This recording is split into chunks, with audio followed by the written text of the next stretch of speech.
क्या आप जानते हैं कल आ रहा है करवा चौथ का पावन व्रत। व्रत से संबंधित सभी जानकारी, व्रत की कथा, व्रत का प्रारंभ और व्रत के नियम क्या हैं, इनके बारे में हम विशेष रूप से इनके विषय में चर्चा करेंगे। नर्मदे हर, जय भारतेश्वर धाम। आशा करते हैं कि आप सभी भक्तजन स्वस्थ होंगे। तो यह करवा चौथ का पावन व्रत है। इसमें सभी सौभाग्यवती स्त्रियां, माताएं, बहनें अपने पति परमेश्वर की दीर्घ आयु की कामना करती हैं। यह व्रत अगर हम सोचें कि केवल अपने पति की दीर्घ आयु से ही संबंधित है तो ऐसा नहीं है। यह व्रत हमारे जीवन में प्रेम, विश्वास, भक्ति से भी संबंधित है। और ये सभी प्रेम, एक पति का प्रेम होता है, एक सांसारिक प्रेम है, एक पारिवारिक प्रेम है। सभी प्रेमों में माँ पार्वती की कृपा से स्थिरता प्राप्त करते हैं और अपने पति परमेश्वर की दीर्घ आयु की कामना होती है। भक्ति ही करवा है, जिसमें श्रद्धा का जल भरा जाता है। और चौथ वह क्षण है जब वह जल चंद्रमा के प्रकाश से युक्त होकर के अमृत के समान अपना स्वरूप बनाता है। करवा चौथ की जो यह कथा है, एक वीरवती नाम की राजकुमारी कन्या थी।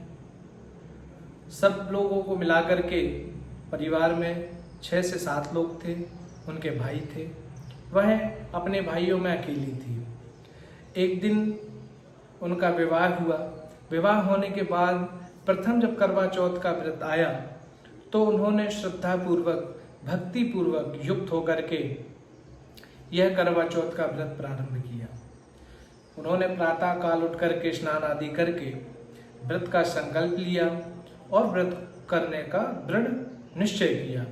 व्रत प्रारंभ हुआ, समय धीरे धीरे गया, शाम होने लगी। तो भाई प्रथम बार उन्होंने करवा चौथ का व्रत रखा तो इसके कारण उनको थोड़ी सी भूख, प्यास इत्यादि से उनका मन विचलित होने लगा। तो वह क्या थी, अपनी लाडली थी सभी भाइयों की। उन्होंने देखा कि हमारी बहन इतना कष्ट भोग रही है, दुख इसको प्राप्त हो रहा है, क्यों ना इसके दुख का निवारण कर दिया जाए। तो उस दिन चंद्रमा प्रकट नहीं हुए थे, फिर भी इन्होंने एक पेड़ के पास करवा में दीपक को रख कर के अपनी बहन से कहा कि यह देखो चंद्रमा प्रकट हो गए हैं। चंद्रमा की पूजा करके अब आप अपने व्रत को पूर्ण कर सकती हैं। वीरवती ने भी अपने भाइयों की बात मान करके करवा चौथ की पूजन की, चंद्रमा की पूजन किया और उसके बाद उन्होंने जल का ग्रहण कर लिया।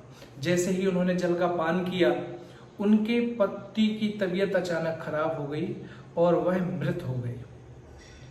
वीरवती ने देखा, राजकुमारी ने, कि ये क्या हो गया। उन्हें लगा कि जरूर कुछ न कुछ मेरे से अधर्म हुआ है, पाप हुआ है, अब मैं क्या करूं। तो उन्होंने हाथ जोड़ करके माँ भगवती पार्वती माँ से प्रार्थना करी कि हे माँ, हे भगवती जगत जननी, आप मेरे इन अपराधों को क्षमा करिए, मुझसे जो भी गलती हुई हो उन अपराधों को क्षमा करिए और हमारे पति को जीवन दान दीजिए। माँ भगवती पार्वती माँ प्रसन्न हो गई और उन्होंने उस कन्या को बताया कि आपने बिना चंद्र पूजा के जल ग्रहण कर लिया, इसके कारण आपका जो पति है वह मृत हो गया है। अगर आप चाहती हैं कि आपका पति पुनः जीवित हो जाए तो अगले वर्ष जब करवा चौथ का व्रत आएगा उस दिन संकल्प ले करके नियम पूर्वक आप इस व्रत को पुनः करिएगा। इससे करने से आपको अपने पति अवश्य प्राप्त होंगे। आज के दिन माँ भगवती पार्वती जी द्वारा भगवान भूत भावन भोलेनाथ की आराधना न केवल वैवाहिक जीवन में सुख समृद्धि की कामना को लेकर के केवल आयु, ऐश्वर्य और सौभाग्य बढ़ता है, बल्कि भक्ति, धैर्य और विश्वास भी आपके जीवन में बढ़ता है। इस व्रत में जो हमारी मातृशक्ति हैं, माताएं, बहनें, जो सौभाग्यवती स्त्रियां हैं, इस व्रत को प्रातःकाल उठ करके नियम पूर्वक इस व्रत का जो पारायण करती हैं, सायंकाल भगवान शिव, माँ पार्वती और सहित गणेश जी और चंद्र देवता की पूजन करके, पति परमेश्वर की पूजा करके इस व्रत को समाप्त करती हैं, संपूर्ण करती हैं। ऐसा करने से उनके जीवन में जितनी भी क्लेश हैं, दुख, दारिद्र्य, यह भी नष्ट होता है। पति परमेश्वर की तो आयु बढ़ती ही है, साथ ही साथ घर में, परिवार में सभी के साथ सुख समृद्धि की कामना बढ़ती है। सभी लोगों से हाथ जोड़ करके प्रार्थना है कि जो यह करवा चौथ का व्रत है, हमारे और हमारे परिवार, जो भक्तिधाम परिवार है, उसकी तरफ से सभी माताएं, बहनों, बंधु बांधवों को हार्दिक हार्दिक शुभकामनाएं। माँ पार्वती, माँ भगवान शिव आप सभी के जीवन में ऐसे ही कृपा बनाए रखें। ऐसी ही अलौकिक और पुण्य व्रत की जानकारी और समस्या अगर कोई है तो उसके निवारण के लिए भी आप हमसे संपर्क करिए।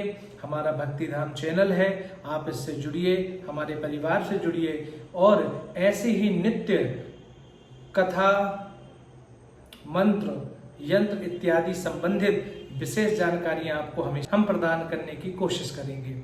और सभी को मैं आचार्य राघव जी महाराज करवा चौथ की हार्दिक हार्दिक शुभकामनाएं देता हूं, आशीर्वाद देता हूं। नर्मदे हर, जय भाटेश्वर धाम, जय बालाजी सरकार। आप लोग सदैव जीवन में ऐसे उन्नति करते रहें। हर हर महादेव, नर्मदे हर।